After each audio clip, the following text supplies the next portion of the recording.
भाईजान के पिता सलीम खान इस वक्त हॉस्पिटल में एडमिट है। सलमान खान के पिता को मंगलवार की सुबह हॉस्पिटल लाया गया।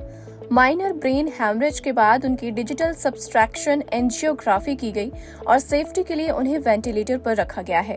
आपकी जानकारी के लिए बता दें कि अस्पताल की तरफ से जारी किए गए बयान में बताया गया है कि सलीम खान को मंगलवार की सुबह 8:30 बजे हैमरेज के बाद हॉस्पिटल ले जाया गया था।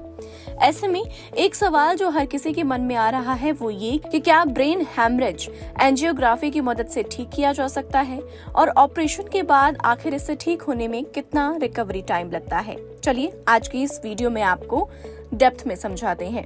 ब्रेन हैमरेज यानी मस्तिष्क में खून का रिसाव एक गंभीर सिचुएशन होती है जिसमें दिमाग की किसी रक्त वाहिका यानी कि ब्लड वेसल के फटने या लीक होने से खून आसपास के टिश्यूज में भर जाता है। इससे दिमाग पर प्रेशर पड़ता है और मरीज को अचानक तेज सिर दर्द, उल्टी, चक्कर, शरीर के किसी हिस्से में कमजोरी, बोलने में दिक्कत या बेहोशी जैसी प्रॉब्लम्स देखने को मिलती हैं। ऐसे सिचुएशन में तुरंत इलाज बहुत जरूरी होता है क्योंकि शुरुआती कुछ घंटे बेहद महत्वपूर्ण होते हैं। अक्सर लोगों के मन में ये सवाल आता है कि ब्रेन हैमरेज के बाद एंजियोग्राफी से मरीज ठीक हो सकता है या नहीं। यहाँ ये समझना जरूरी है कि एंजियोग्राफी खुद इलाज नहीं बल्कि एक जांच प्रक्रिया है। एंजियोग्राफी के जरिए डॉक्टर दिमाग के ब्लड वेसल्स की तस्वीर लेते हैं जिससे ये पता चलता है कि खून किस कारण से बहा है, जैसे कि एनेरिज्म, एवीएम या कोई ब्लॉकेज। जब सही कारण का पता चलता है तो उसी के अनुसार इलाज किया जाता है। कई मामलों में एंजियोग्राफी के दौरान ही एंजियोवेस्कुलर प्रोसेस करके जैसे कॉइलिंग या स्टेटिंग फटी हुई नस को बंद किया जा सकता है। अगर समय पर सही उपचार मिल जाए तो मरीज पूरी तरह या काफी हद तक ठीक भी हो सकता है, लेकिन ये पूरी तरह हेमरेज की गंभीरता पर डिपेंड करता है। कुछ मरीजों को दवाइयों और निगरानी से ही संभाला जा सकता है, जबकि गंभीर मामलों में ऑपरेशन यानी सर्जरी करनी पड़ती है।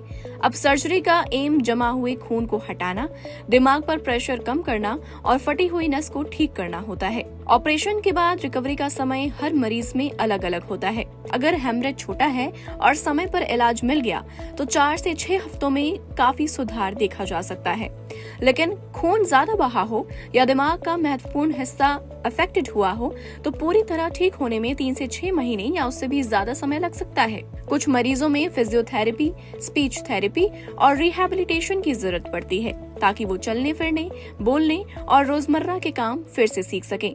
ये भी ध्यान देने वाली बात है कि ब्रेन हैमरेज के शुरुआती 72 घंटे सबसे ज्यादा जरूरी होते हैं। इस दौरान आईसीयू में कड़ी निगरानी की जाती है। ब्लड प्रेशर कंट्रोल करना, शुगर लेवल बैलेंस रखना और डॉक्टर की सलाह का पालन करना रिकवरी में अहम भूमिका निभाता है। सही इलाज और नियमित दवाइयों के साथ साथ परिवार का सहयोग मरीज की रिकवरी को और तेज बना देता है। फिलहाल आज के लिए इस वीडियो में इतना ही। और भी ऐसी स्टोरीज को देखने के लिए आप जुड़े रहिए हमारे साथ। तब तक के लिए नमस्कार।